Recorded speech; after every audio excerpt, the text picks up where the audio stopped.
What is going on, my friends, and welcome back to another video on the channel.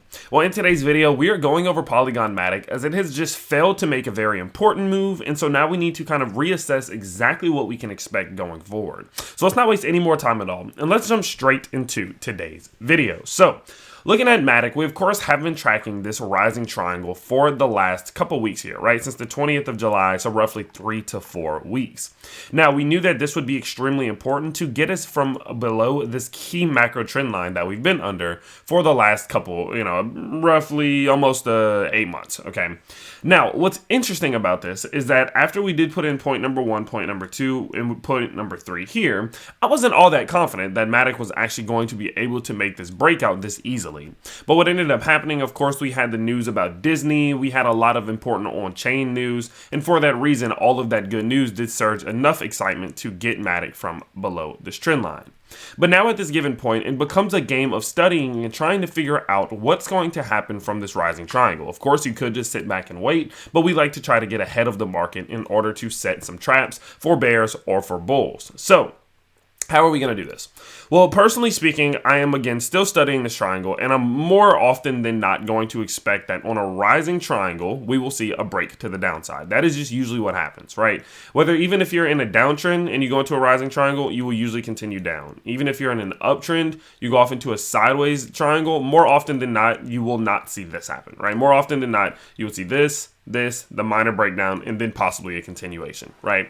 And so for that reason, I'm still looking at this with more of a bearish perspective, and considering the fact that after we saw that huge green candle just a couple of days ago, that we pushed all the way up, we got a daily close at around $1, and we still failed to hold this level up here. That tells me that there is still a lot of bearish momentum within this triangle, and we can expect the possibility of it to break to the downside. Now, not only that though, if we do look at the daily RSI, if we go from high on the price to high to the RSI, we can go in and see that we put in this higher high here and the lower high on the RSI.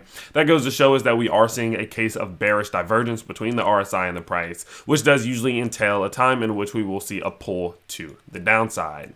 Now, if we kind of just zoom out and look at the last time we saw a key metric of bearish divergence such as this, it was actually going to be back towards the top in December of 2021, in which we did go in and put in this high here with the equivalent high, and we put in this high here with the higher high. That was going to be a case of exaggerated bearish divergence, similar to what we're seeing right now, just a little bit different, but obviously from there we did see the beginning of the end, right? Now, I'm not saying that because we are seeing a similar case of bearish divergence right now, that we're going to see some huge fall to the downside, that's going to be 80% again, but I am saying that historically speaking for Matic, this will usually lead to some type of correction to the downside, as long as we of course don't get any huge news such as Disney, etc.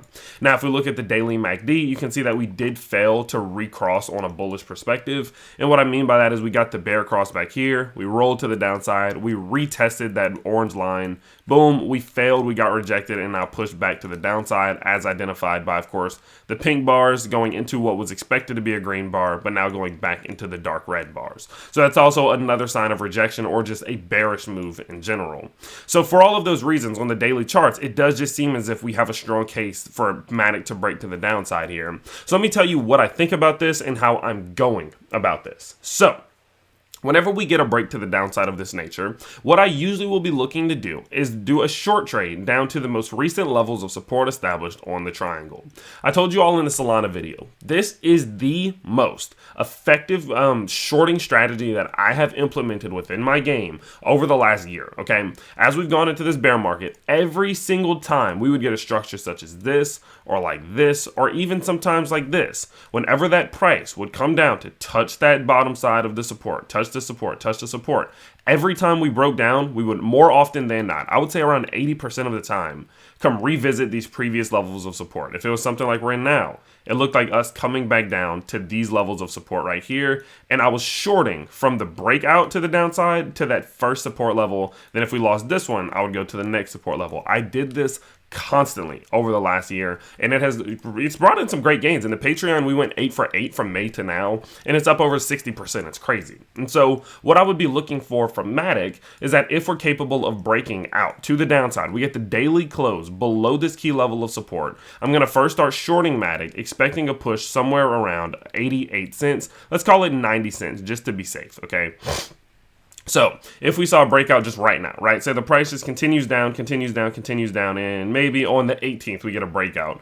I would be opening up that short trade, expecting Matic to push maybe 5 to 6% towards 90 cents on 2 to 3x leverage. That could be anywhere from 18 to up to, let's just call it, I don't want to go crazy. Let's say 12 to 18%, right? Because I don't believe that shorting on a lot of leverage is a good idea. It's actually a terrible idea right now, while we could be possibly seeing the bottom of the market implemented already. So for that reason, I think that there are good trades to be made here. And so for that, if we, again, do get the daily close below the triangle, I am shorting down to 90 cents. If we do lose 90 cents on another daily close, I am going to expect the price to start to push towards maybe this lower 87 cents. And then finally, it would be expected, somewhere around 77 cents to revisit this previous level of support. Now, I'm not really all that confident that we will go this low, but of course there is always the option for that to happen, especially if the market does correct to the downside, with Bitcoin possibly breaking out on its own time towards, some of these lower levels, towards maybe the low 20,000s. So for that reason, looking at Matic, the best thing I can say right now is that if we do get this drive to the downside,